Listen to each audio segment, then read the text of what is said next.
Estamos en el libro de Daniel y estamos viendo bajo el título Dios te librará. Y algunos se preguntan, ¿pero por qué ese título? Bueno, creo fervientemente a la luz de todo lo que nosotros vemos revelado en la palabra de Dios, de que Dios nos libra. Y lo primero que Dios ha hecho con sus hijos es librarlo de la muerte eterna. Pero a diario Dios nos libra, aunque esa libertad que Dios nos da y esa certeza de seguridad que tenemos en el Señor, muchas veces no puede ser asimilada porque esperamos cierto tipo de liberación. Pero lo cierto es que Dios vive obrando por medio de su Hijo Jesucristo y su Espíritu Santo a favor de su pueblo. Y aquí nosotros vemos a Dios acompañando a Daniel en todo momento. Como todas las historias que nosotros encontramos en la Escritura, Dios es el gran protagonista de la historia escrita por Él mismo. Hay actores secundarios que parecen ser los actores principales. No, el gran protagonista de su propia historia es Dios mismo. Y aquí vemos cómo Dios está glorificándose y dirigiendo todo el proceso en el cual se encuentra Daniel. Por eso les invito que vayamos nuevamente a la Escritura, a Daniel capítulo 6, y vamos a estar leyendo en este extraordinario libro, cuyos primeros 6 capítulos es pura narrativa histórica. Y vemos a Daniel enfrentándose a distintas circunstancias dentro del contexto de la realeza de varios imperios.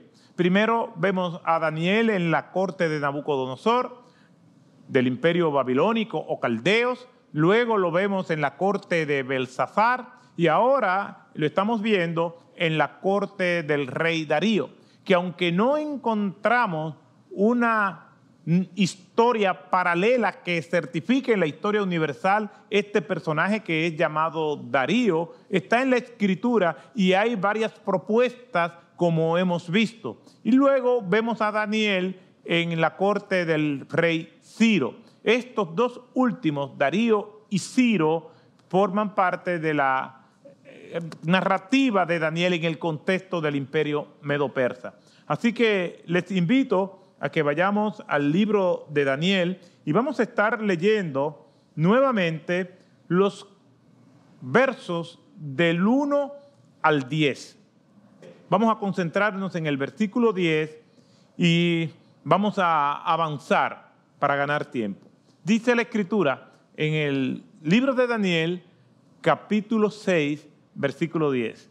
Cuando Daniel supo que había sido firmado el documento, entró en su casa, en su aposento superior tenía ventanas abiertas en dirección a Jerusalén y como lo solía hacer antes, continuó arrodillándose 3 veces al día, orando y dando gracias delante de su Dios. Como nosotros veíamos la semana pasada, e introducíamos y repasábamos las siguientes preguntas. ¿Qué nosotros hacemos cuando tenemos dificultades? ¿Qué es lo primero que nos llega a la mente? La Escritura dice que de la abundancia del corazón habla la boca. Por lo tanto, lo primero que se nos ocurre hacer es de aquello de lo cual nosotros estamos llenos. Aquello que permea nuestras mentes y nuestros corazones. Eso que nosotros hacemos inmediatamente como reacción es lo que hay dentro de nosotros. ¿A quién o qué nosotros recurrimos cuando estamos en problemas? Esa es una pregunta que nosotros tenemos que contestarnos para nuestro propio consumo. ¿Cuál es mi primera reacción cuando viene el problema? Hay personas que dicen, no te preocupes, yo resuelvo. Yo, una vida antropocéntrica que gira en torno a las capacidades que esa persona cree tener. ¿De qué no valemos? ¿De nuestras influencias? ¿De nuestros rangos? ¿De nuestro poder económico? Bueno, de este lado de la eternidad, de este lado del sol, las personas se apoyan mucho en sus capacidades, en sus recursos económicos, en sus influencias. No te preocupes, yo conozco una persona que resuelve eso. No te preocupes, yo me voy a encargar de esto porque yo tengo muchas relaciones. Y hablan de las relaciones que tienen en el tren gubernamental, en el ambiente empresarial, y tienen muchas relaciones aquí en la tierra, prescindiendo de la más importante de las relaciones que nosotros podemos tener, y es la relación que nos vincula al cielo con el único, eterno y poderoso Dios. ¿De qué te vales cuando vienen las circunstancias adversas? Daniel tenía relaciones, tenía influencia, tenía poder, tenía todo lo que un ser humano puede tener para apelar a ellas.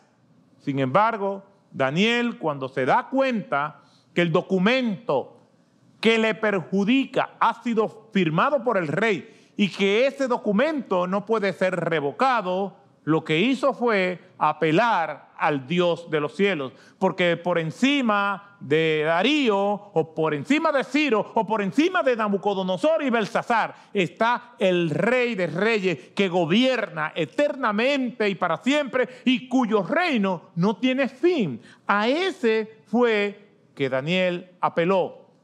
Por eso recordamos lo que nos dice el libro de Proverbios, capítulo 3, versículos 5 al 8. Confía en el Señor con todo tu corazón y no te apoyes en tu propio entendimiento o en tu propia prudencia. Reconócele en todos tus caminos y Él enderezará tus veredas o tus sendas. No seas sabios a tus propios ojos o en tu propia opinión. Teme al Señor y apártate del mal. Será medicina para tu cuerpo y refrigerio para tus huesos. No nos apoyemos en nuestras capacidades. Antes que vengan los días difíciles, tenemos que comenzar a practicar en esa dependencia que viene del Señor, para que cuando venga el momento donde los leones rugen, cuando sopla el viento contrario, cuando se calienta el horno, cuando hay orden de captura y de muerte para nosotros, cuando el mal merodea para darnos un zarpazo, entonces nosotros una vez más hacemos o debemos hacer lo que estamos acostumbrados a hacer cuando no hay un peligro, que es confiar en el Señor. Nehemías es un ejemplo de eso. En Nehemías capítulo 1, versículo 5, cuando se da cuenta de las condiciones deplorables en que está la ciudad de Jerusalén, de que su muro está derribado, de que está asediada por enemigos, los que viven allí viven en inseguridad, en indigencia, pasando hambre, necesidad, maltrecho, con viviendas desvencijadas. A pesar de todo su poder, de toda su influencia, una vez más, otro hombre de Dios nos muestra lo que debemos de hacer. Y cuando escuché estas palabras, es decir, las condiciones en que estaba la ciudad de Jerusalén, cuando escuché estas palabras, me senté, lloré e hice duelo por algunos días. Entonces oré al Dios de los cielos. Ante la adversidad, la única opción segura es ir al trono de la gracia y vaciar nuestra alma, vaciar nuestro corazón e inundar el trono con nuestras súplicas, con nuestras acciones de gracia, con nuestro llanto, con nuestro clamor. Porque ese sí nos escucha. Tenemos acceso permanente a ese trono de la gracia. El domingo pasado le hablaba de todos los protocolos cuando uno va a ver a algún funcionario o algún empresario importante. Pasa por una oficina, pasa por otra, le repiten el protocolo. No puedes hacer esto, no puedes hacer aquello. Sin embargo, el dueño del universo nos recibe las veces que sea necesario con el único protocolo de entrar delante de Él de rodillas, humillados delante de Él en una franca dependencia y reconocimiento de su grandeza y de su majestad. Ante la noticia de que su sentencia de muerte había sido firmada, Daniel, como lo solía hacer antes, continuó arrodillándose 3 veces al día, orando y dando gracias delante de su Dios. Daniel no era un provocador, dice un autor. Siempre oraba con las ventanas abiertas en dirección a Jerusalén. Ahora, con el decreto del rey, no tenía que ser diferente. ¿Por qué oraba Daniel de cara a Jerusalén? El rey Salomón se había referido a esa costumbre como una costumbre agradable a Dios cuando en su oración, en la dedicación del templo, le había pedido a Dios que escuchara las oraciones de aquellos que te suplican con el rostro hacia la tierra que tú diste a sus padres y hacia la ciudad que tú elegiste y la casa que yo he edificado a tu nombre. Y esa referencia se encuentra en el primer libro de los Reyes, capítulo 8, versículo 48. El templo en Jerusalén era el lugar donde Dios venía a su pueblo con misericordia y donde ellos se acercaban a Él en arrepentimiento y fe. Cierro la cita. Por eso Daniel oraba. Era una costumbre, no era un mandato, pero era algo simbólico que tenía una fuerza extraordinaria. Estando en el exilio, lejos de las casas de su pueblo, lejos de la casa de su padre, lejos de la casa de su madre, de sus familiares, de sus vecinos, de sus amigos y lejos sobre todo del templo donde Dios había ordenado que se le edificara y que el mismo Salomón fue que le hizo. Era de un gran simbolismo el hecho de que él abriera siempre las ventanas y no la estaba abriendo en este momento, sino que siempre lo hacía así. Es lo que dice el pasaje. Y como lo solía hacer antes, continuaba arrodillándose 3 veces al día, con las ventanas abiertas. Si así lo hacía antes, ¿por qué tendría que cerrarla ahora? No había temor, no había ningún tipo de inseguridad, no había nada que pudiera hacer que él cambiara o comprometiera su relación con Dios por las amenazas de sus enemigos. Aquí vemos entonces esta hermosa oración de Daniel, que es uno de los tantos modelos de oración que nosotros encontramos en todas las Escrituras. ¿Qué estructura tiene esta oración de Daniel? ¿Cómo nosotros podemos replicar esta oración? ¿Cuáles características esenciales tiene esta oración que nosotros podemos tomarla como modelo? Porque ante la adversidad es de lo primero que tenemos que echar mano, de ese recurso valiosísimo para pedir una audiencia ante el rey. Y esa audiencia no es que nosotros la vamos a solicitar y vamos a tener que esperar que nos llegue la notificación. Es que la petición de audiencia es la audiencia misma. Porque Dios siempre está dispuesto a escuchar la oración de sus hijos. Leemos nuevamente en Daniel capítulo 6, verso 10. Cuando Daniel supo que se había firmado el documento, entró en su casa. En su aposento superior tenía ventanas abiertas en dirección a Jerusalén. Y como lo solía hacer antes, continuó arrodillándose 3 veces al día, orando, dando gracias a Dios en todo momento. Oramos al Señor en momentos de dificultad. Pero ¿qué es lo que encierra la oración en sí? ¿Por qué oramos? Para que el Señor nos libre de lo que nos amenaza, o de lo que nos está aquejando?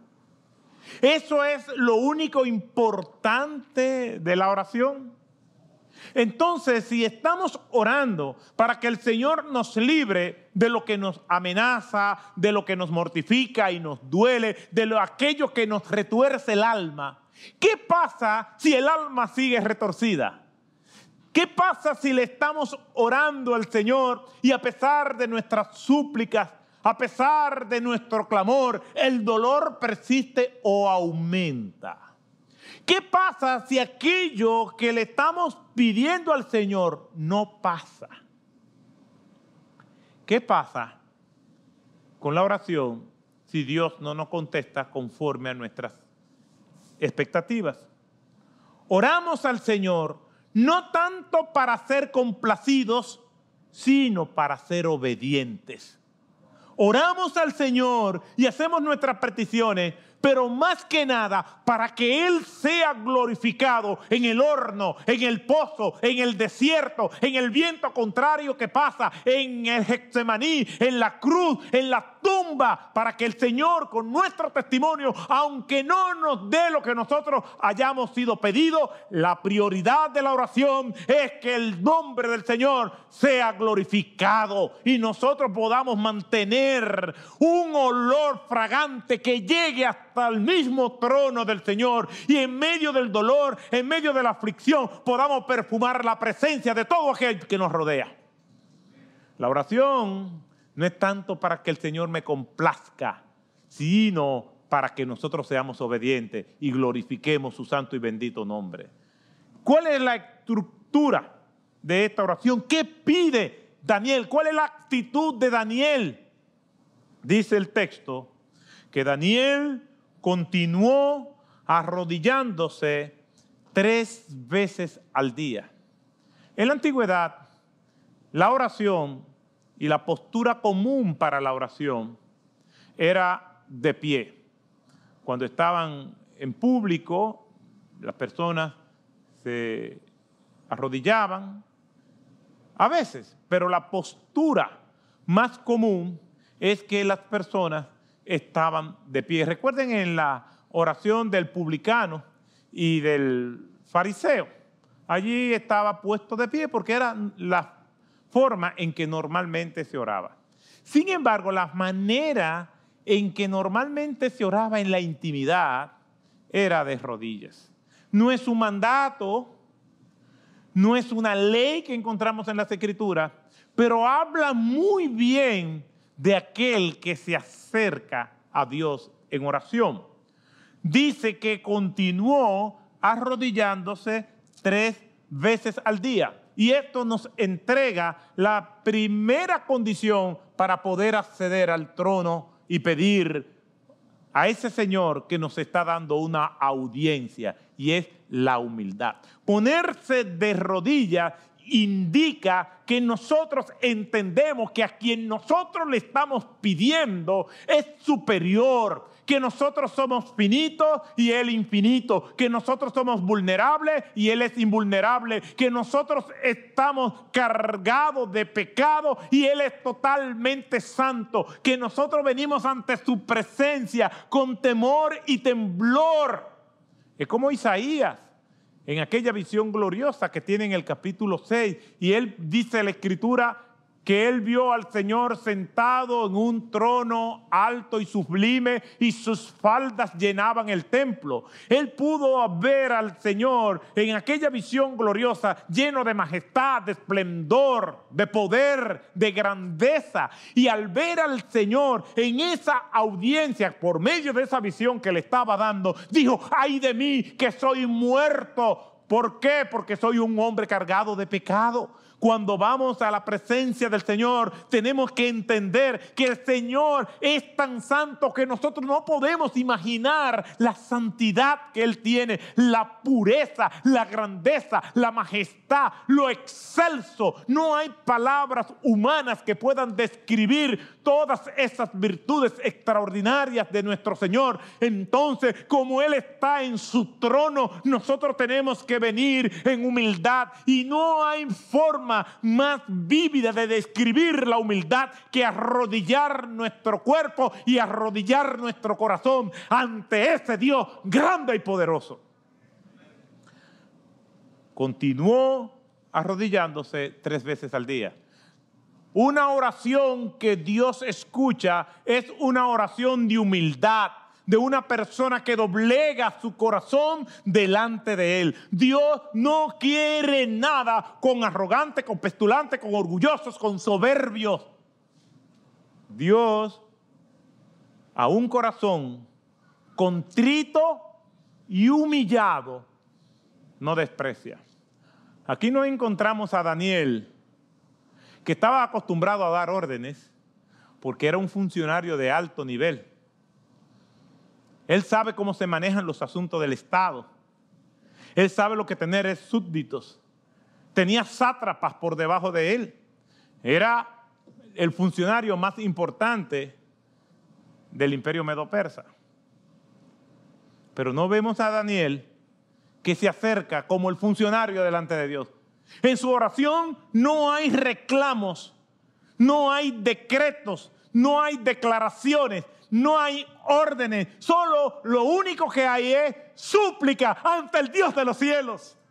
No hay un Daniel diciendo: Señor, yo decreto que esos leones se mueran. Yo decreto que mis enemigos se vayan al diablo. No. Simplemente él va donde el Dios que creó los leones para que tenga misericordia de él. Debemos acercarnos sabiendo que Dios solamente escucha a los humildes. Arrodillarse es una actitud del que ora, que dice mucho. Pero no solamente es arrodillarse en público para que me vean postrado delante de Dios. Es que mi corazón esté de rodillas ante el Dios santo y poderoso. Por eso Daniel se arrodilla. Un requisito para nosotros poder accesar al Padre es que nosotros entremos a su presencia de rodillas. No solamente las rodillas físicas, sino las rodillas del corazón. No podemos pretender llegar hasta el trono de Dios y que Él nos reciba con una actitud de orgullo y de arrogancia. ¿Recuerdan otra vez la oración del fariseo? Yo ayuno 3 veces al día, y aquella oración giraba en torno a él, no en torno a aquel a quien supuestamente él se la estaba haciendo. Aquella oración era para destacar sus supuestas virtudes y no para hacer una oración de penitencia delante de Dios. Daniel continuó arrodillándose no solamente una vez, sino 3 veces al día. Rendido, humildemente, postrado en dependencia absoluta delante del Rey verdadero. Ya había visto el alto costo de la arrogancia en Daniel capítulo 4. Había visto también las terribles consecuencias que esta arrogancia puede traer, Daniel capítulo 5. Sabía y había visto lo suficiente para saber que no hay Dios como Jehová Dios, que no hay Dios como Él en grandeza, en poder. Y por lo tanto, sabía muy bien que para Dios recibirnos tiene que ser en un acto de humildad. Miren lo que dice el Salmo 138, versículo 6.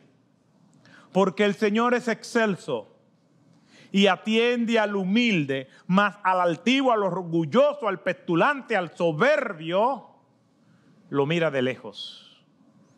Yo no quiero que Dios me mire de lejos. Yo quiero que Dios me mire de cerca. Yo no quiero tener a Dios distante, yo quiero tenerlo delante de mí. Así como puedo sentir los resoplidos y el aliento del mal que me azota, quiero también sentir el aire fresco de un Dios que me abraza y me protege. Pero solamente eso puede ser posible si tú y yo nos manejamos con humildad. La humildad delante de Dios se nota. Hay personas que pueden decir, no, yo soy muy humilde. Pero en el momento que dijo soy muy humilde, en ese momento ya dejó de serlo. Agustín decía, la gran paradoja es que el humilde se cree orgulloso y el orgulloso se cree humilde. Pero lo cierto es que mientras más orgullosos nos sentimos y sufrimos, es un indicador que estamos practicando cada vez más la humildad. Porque una característica del humilde es que él siempre se va a ver con suficiente orgullo como para estar pidiéndole perdón al Señor siempre por él. Nunca va a estar satisfecho. En el momento en que justifiquemos nuestro orgullo, en el momento en que nosotros creamos que estamos bien, ahí es porque hemos comenzado el camino de la negación, el camino de la decadencia. Una persona que verdaderamente esté empeñada en ser cada vez más como el Señor es una persona insatisfecha. Por eso es que busca cada vez más del Señor. El apóstol Pablo dice en Filipenses capítulo 3, versículo 13, yo mismo no pretendo haberlo alcanzado ya. Yo no he llegado a donde el Señor quiere que yo llegue. Por eso la satisfacción, la comparación con otros creyentes es indicador de que no hay humildad. Miren lo que dice Isaías. Capítulo 57, verso 15. El alto y majestuoso que vive en la eternidad, el santo dice, yo vivo en el lugar alto y santo con los de espíritu arrepentido y humilde. Restauro el espíritu destrozado del humilde y reavivo el valor de los que tienen un corazón arrepentido. Si queremos que el Señor nos restaure, nos dé fuerza, nos ayude, que acuda en nuestro auxilio, tenemos que ir delante de su presencia humilde, pero cuando salgamos de ese tiempo de oración, también debemos mantener la misma postura.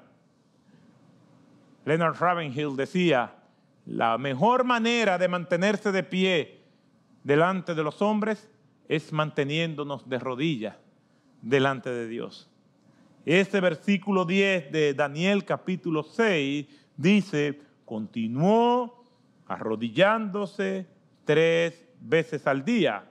Pero añade algo más y eso nos lleva al segundo punto de la oración. Y es que dice que él estaba orando. Y leemos ese versículo 10. Nuevamente, y como solía hacer antes, continuó arrodillándose, humildad, orando en segundo lugar, y esto es a lo que nos vamos a dedicar ahora, orando, pero la manera en cómo él se acercaba al trono de Dios, que nos dice arrodillándose, habla de su actitud cuando él va ante la presencia del Señor. Yo he visto personas supuestamente orándole a Dios y lo que están haciendo es dándole órdenes a Dios. Dios, yo decreto tal cosa, Dios, yo declaro tal cosa, y como la persona está declarando, entonces Dios tiene que someterse a los dictámenes de esa persona para que lo que esa persona dijo se efectúe. Eso nosotros no lo vemos en la Escritura. Lo que nosotros vemos es que Daniel se acerca a Dios con la actitud correcta. Y en este mismo versículo 10, al acercarse con la actitud correcta al Señor, entonces comienza a orar al Señor. No es al revés, porque yo puedo hablar con Dios, pero si no tengo la actitud correcta, no voy a ser escuchado. Tengo que acercarme a Dios con una actitud humilde, porque un corazón contrito y humillado no desprecia el Señor, porque Dios atiende al humilde, pero al altivo lo mira de lejos. Porque el alto y majestuoso que vive en la eternidad, el santo dice, yo vivo en el lugar alto y santo con los de espíritu arrepentido y humilde. Por un lado, están los creyentes o las personas que dicen ser creyentes pero que bajo ninguna circunstancia oran. Y es un buen indicador para saber si usted es una persona tradicionalmente religiosa o usted es un verdadero creyente. Una de las características de los creyentes es que oran constantemente. Usted puede ser quizá una persona que esté expuesta a la cultura de fe o a una comunidad de fe, pero si usted nunca ora, entonces es posible que usted no sea un creyente. Porque la oración es parte misma de las disciplinas que acompañan al creyente como resultado del Espíritu Santo que mora en nuestras vidas, que nos guía a orar con el Padre, a hablar con el Señor, a presentarle nuestras peticiones, a darle gracia, a pedirle perdón por nuestros pecados. La oración acompaña constantemente al creyente porque tenemos que estar pidiéndole perdón constantemente al Señor. Si usted nunca ora, pues yo le digo en el nombre de Jesús, venga Cristo y haga esa oración de perdón, arrepentimiento y dígale al Señor, he conocido de ti, he escuchado de ti, pero a partir de ahora con mi arrepentimiento, con mi perdón, te pido que me salve para que entonces yo pueda ser tu hijo y pueda tener conversaciones habituales contigo. Si es un cristiano, en el momento que reconocemos que somos pecadores y que necesitamos urgentemente arrepentirnos de nuestros pecados y decirle al Señor, perdóname, Padre, y comenzar un proceso de crecimiento que involucrará desarrollar nuestras disciplinas para hablar con Dios por medio de la oración. Entonces hay creyentes o personas que se creen creyentes que no oran bajo ninguna circunstancia. Todos lo resuelven conforme a sus propias capacidades. Hay un problema, yo lo resuelvo. Hay un problema que amerita dinero, yo lo pago. Hay un problema que necesita algún contacto, alguna relación. Sí, yo conozco a alguien en tal sitio que esa persona me va a ayudar. Y todo lo resuelven, como dice la Escritura, conforme a su propia prudencia. Pero no hay dependencia del Señor. Entonces, estas personas entienden que no tienen que orar porque la solución está a su mano. Si meditan o piensan en algún momento en el Señor, no es para esperar en Dios o ver cómo Dios le da dirección. ¿Por qué? Porque ellos siempre resuelven. No es que este tipo de personas no crea que Dios existe. Esta gente tienen cierta fe, creen que Dios existe, pero no hay una dependencia consciente e intencional de Dios. Por otro lado, están los que sí oran, pero oran mal. No oran bien. No es solo el tiempo que debemos utilizar para orar o la intensidad de nuestra oración, sino que nuestra oración sea bíblica, sea correcta. Mire lo que dice Santiago capítulo 4, versículo 3. Nosotros podemos orar, pero es posible que la manera en que estamos orando o lo que estamos pidiendo no esté dentro del consejo de Dios. Santiago 4:3 dice, pedís y no recibís. A las personas a las que se está refiriendo Santiago son personas religiosas, están pidiendo y mucho o poco. Simplemente dice, pedid y no recibís. ¿Por qué? Porque pedís mal, pedís con malos propósitos para gastarlos en vuestros placeres. Es decir, que es posible que estemos pidiendo y la razón por la cual no estamos recibiendo, aunque tengamos fe, es porque estamos pidiendo mal. Primera de Juan 5:14 dice, y esta es la confianza que tenemos delante de Él, que si pedimos cualquier cosa conforme a su voluntad, Él nos escucha. O sea que Dios está dispuesto a escucharnos, a complacernos, a acompañarnos, a bendecirnos, pero lo que nosotros estamos pidiendo, no solamente en actitud, sino en contenido, tiene que ser conforme a su consejo, para que entonces podamos ver la mano de Dios obrando.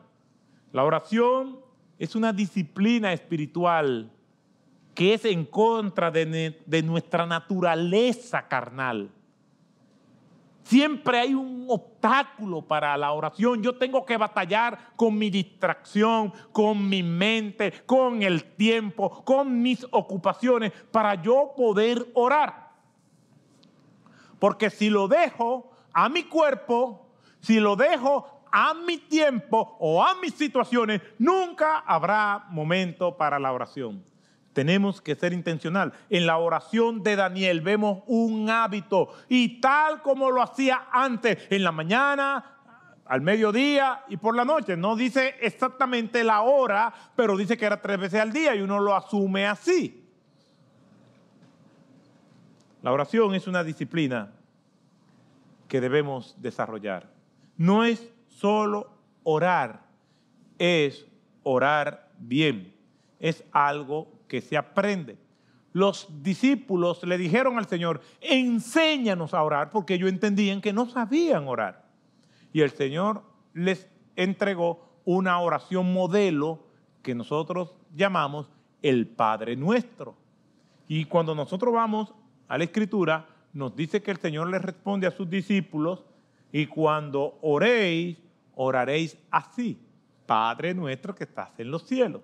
El Padre Nuestro podemos clasificarlo en 2 partes, y casi todas las estructuras de oración que nosotros vemos en la Escritura tiene 2 partes, y esas 2 partes las vemos en muchísimas cosas. Lo vemos en los 10 mandamientos. 4 mandamientos tienen que ver con nuestra relación con Dios, los 6 restantes tienen que ver con nuestras relaciones humanas. El Padre Nuestro podemos dividirlo en 2 partes, nuestras peticiones que son las humanas y lo que tiene que ver con Dios. Cuando al Señor le preguntaban cuál es el primer y grande mandamiento, le dijo: amarás al Señor tu Dios con todo tu corazón, con toda tu alma y con toda tu mente. Y el segundo es semejante: amarás a tu prójimo como a ti mismo. Ahí vemos las 2 partes. Las bienaventuranzas podemos clasificarlas en las que tienen que ver con Dios y en las que tienen que ver con nuestras relaciones humanas.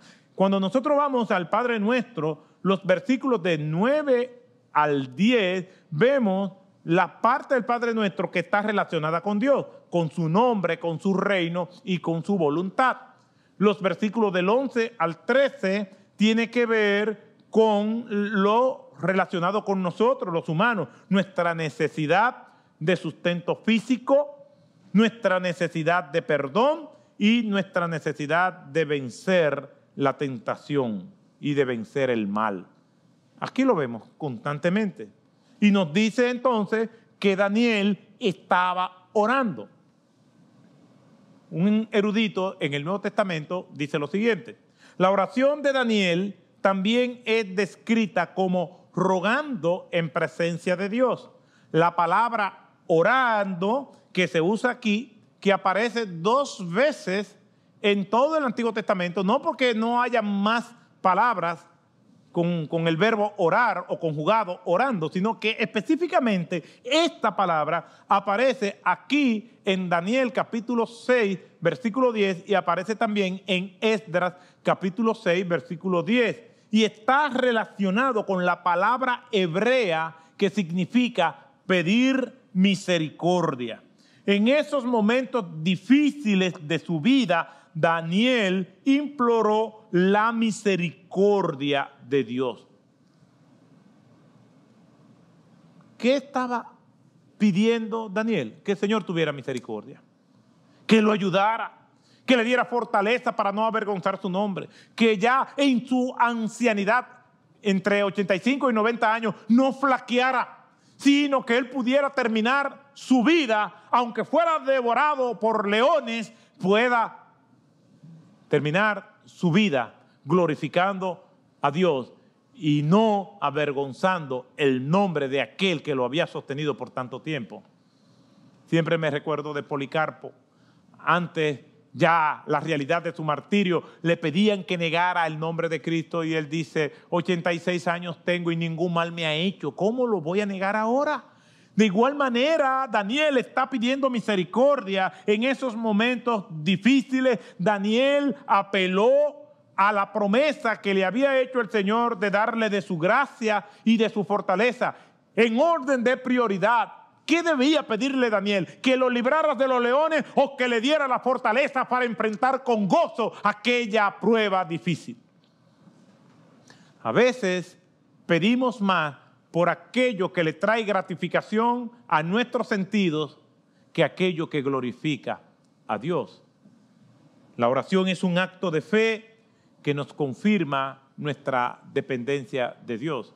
En su libro Las Disciplinas Espirituales, Dallas Willard presenta lo que él llama y estructura como disciplinas espirituales.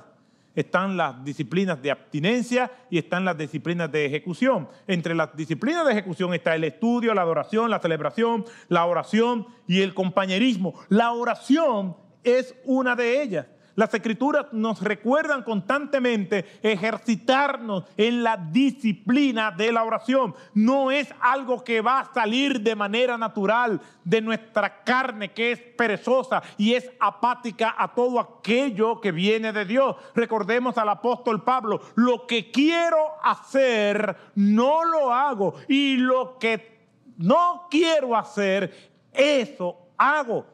Es que nuestra carne se rebela contra todo aquello que es bueno. Normalmente es así. Si vamos a dar, tiene que ser intencional. ¿Por qué? Porque el dar no forma parte de nuestra naturaleza. Lo que forma parte de nuestra naturaleza pecaminosa es el retener, el acaparamiento, el egoísmo.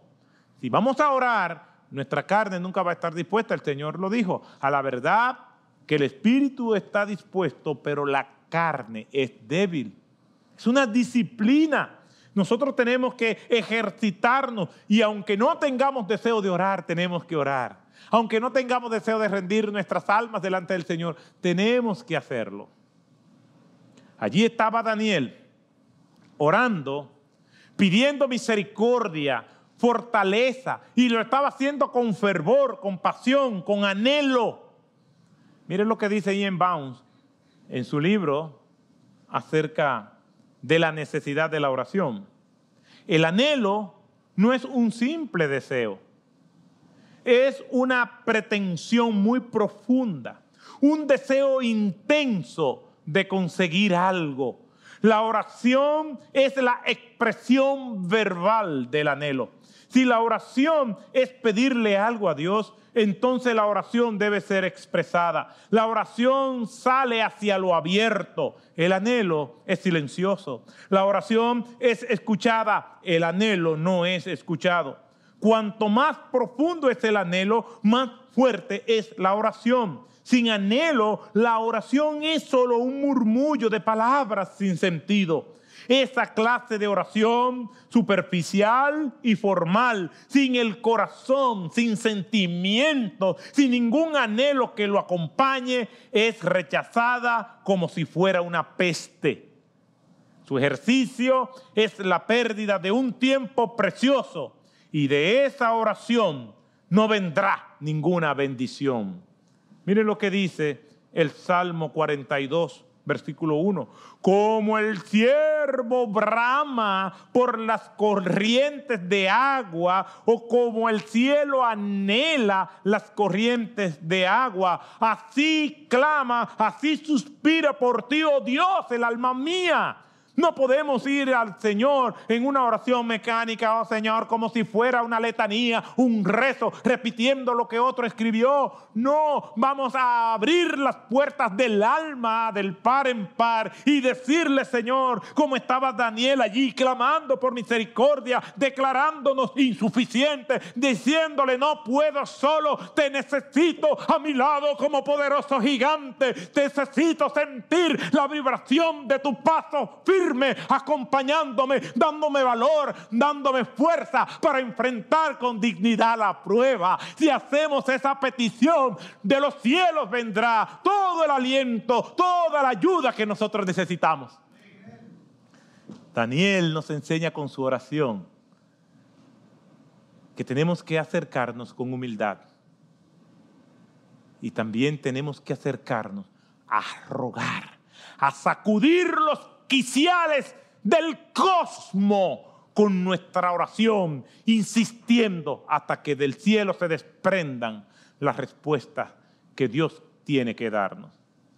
Daniel allí estaba, rodeado de enemigos, pero guardado por la presencia del Señor. Dios y Daniel ya es mayoría, no necesitaba nada más. Esta oración nos enseña la humildad, nos enseña cómo debemos pedir, nos enseña la gratitud. Leemos nuevamente este pasaje.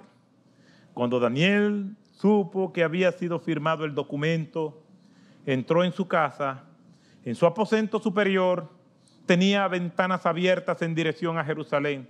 Y como lo solía hacer antes, continuó arrodillándose 3 veces al día, humildad, orando, clamando por misericordia y en tercer lugar, dando gracia delante de su Dios, gratitud.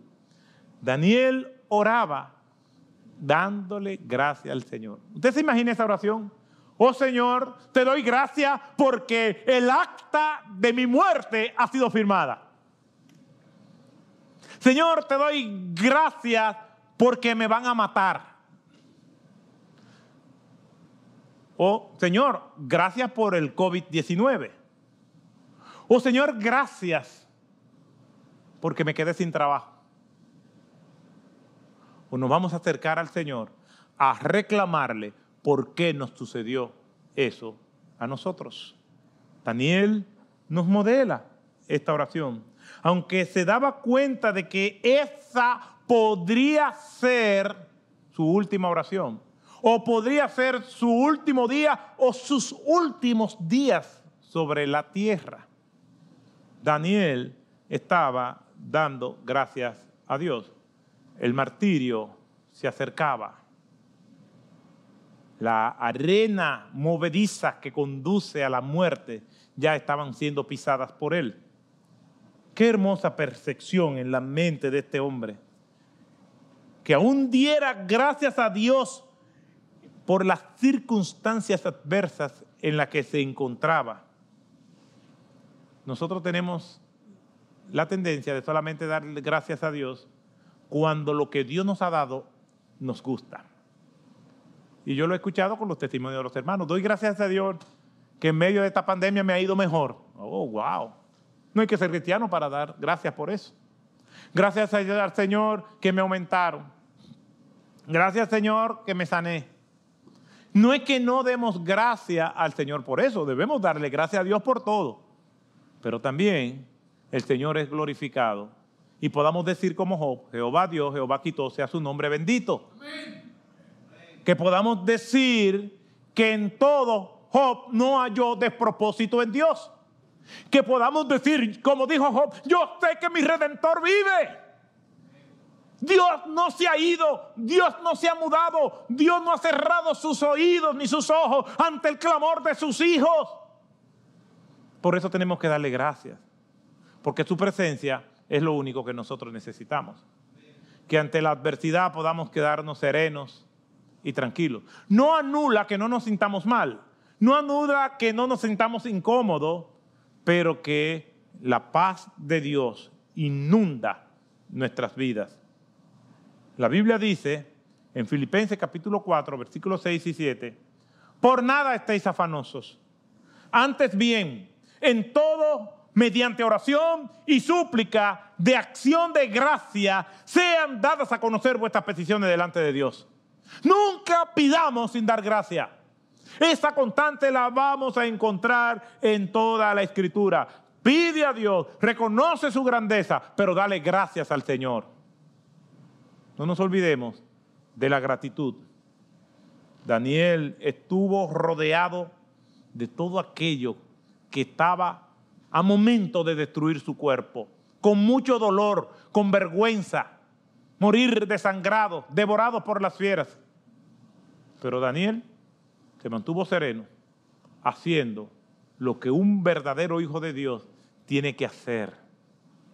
Acercarse a Dios con humildad, presentarle sus peticiones a Él con una actitud de ser agradecido por todo lo que Dios da. Yo quiero terminar con una cita de Calvino que me estremece. Una oración que él hizo en momentos muy difíciles de su vida. Fue muy enfermizo y al ser abatido por sus enemigos y por la enfermedad, dijo lo siguiente: Omnipotente Dios, ya que son tantos y tan variados los motivos que seguimos dando para inducirte a que nos retire tu bendición y te muestre disgustado con nosotros, concédenos que podamos soportar con paciencia tus azotes con los cuales tú nos castigas y sacar también provecho de ellos. Y haz que luchemos de tal manera contra nuestros afectos depravados y las corrupciones de la carne que podamos participar de la amabilidad paternal que tú nos ofreces. Y concédenos también que gustemos de esa bondad tuya para con nosotros que se nos hace manifiesta de innumerables maneras, para que ellas nos mantengan en la búsqueda de la verdadera fe. Finalmente, permite que nuestras lenguas se consagren a magnificar tu juicio y a celebrar tu justicia, para que en todo lo que nos acontezca te sirvamos siempre a través de toda nuestra vida como nuestro Padre y proclamemos también tu bondad hacia nosotros. Confesemos que somos justamente castigados cada vez que tú nos visites con severidad, hasta que lleguemos por fin al bendito reposo que habrá de ser el fin de todos nuestros males y una entrada no solo a la vida, sino también a la gloria y a la felicidad plenas procuradas por nosotros por la sangre de tu Hijo unigénito.